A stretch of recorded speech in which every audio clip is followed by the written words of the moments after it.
ജല്ലിക്കെട്ട് നടത്താൻ ഓർഡിനൻസ് ഇറക്കണമെന്ന തമിഴ്നാടിന്റെ ആവശ്യത്തിൽ അനുകൂല നിലപാട് സ്വീകരിക്കാതെ കേന്ദ്രം. തമിഴ്നാട് മുഖ്യമന്ത്രി ഒ പനീർശെൽവവുമായുള്ള കൂടിക്കാഴ്ചയിൽ ഓർഡിനൻസ് ഇറക്കുന്നതിൽ ഉറപ്പു നൽകാൻ പ്രധാനമന്ത്രി നരേന്ദ്രമോദി തയ്യാറായില്ല. വിഷയം കോടതിയുടെ പരിഗണനയിലാണെന്ന് പ്രധാനമന്ത്രി ഓർമ്മിപ്പിച്ചു. അതേസമയം ജല്ലിക്കെട്ട് സമരത്തിൽ ഇടപെടാൻ സുപ്രീം കോടതി വിസമ്മതിച്ചു. ജല്ലിക്കെട്ടിനായി തമിഴ് ജനത തെരുവിലിറങ്ങിയതോടെയാണ് കേന്ദ്ര സഹായം തേടി മുഖ്യമന്ത്രി ഒ പനീർശെൽവവും അണ്ണാ DMK MPമാരും ഡൽഹിയിലെത്തിയത്. ജല്ലിക്കെട്ട് നടത്താൻ അടിയന്തര ഓർഡിനൻസ് ഇറക്കണമെന്ന് പ്രധാനമന്ത്രി നരേന്ദ്രമോദിയുമായുള്ള കൂടിക്കാഴ്ചയിൽ മുഖ്യമന്ത്രി ആവശ്യപ്പെട്ടു. തമിഴരുടെ ആചാരത്തിന്റെ ഭാഗമാണ് ജല്ലിക്കെട്ടെന്ന് പനീർശെൽവം വിശദീകരിച്ചു. ജല്ലിക്കെട്ടിന് അനുമതി നൽകിയില്ലെങ്കിൽ സംസ്ഥാനത്തെ സ്ഥിതിഗതികൾ സ്ഫോടനാത്മകമാകുമെന്നും മുഖ്യമന്ത്രി അറിയിച്ചു. தமிழகத்தினுடைய பாரம்பரியமான உரிமையை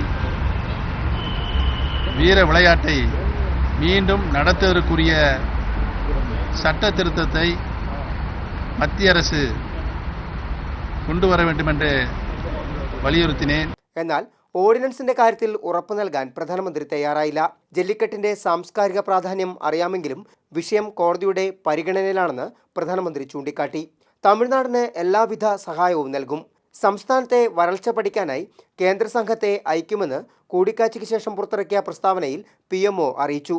ജല്ലിക്കെട്ട് സമരത്തിൽ ഇടപെടാൻ സുപ്രീം കോടതി വിസമ്മതിച്ചു. മറീന ബീച്ചിൽ സമാധാനപരമായി നടക്കുന്ന സമരത്തെ പോലീസിനെ ഉപയോഗിച്ച് സർക്കാർ അടിച്ചമർത്തുന്നത് തടയണമെന്നായിരുന്നു ഹർജിക്കാരന്റെ ആവശ്യം. ഇക്കാര്യം ഉന്നയിച്ച് ഹർജിക്കാരന് മദ്രാസ് ഹൈക്കോടതിയെ സമീപിക്കാമെന്ന് സുപ്രീം കോടതി വ്യക്തമാക്കി.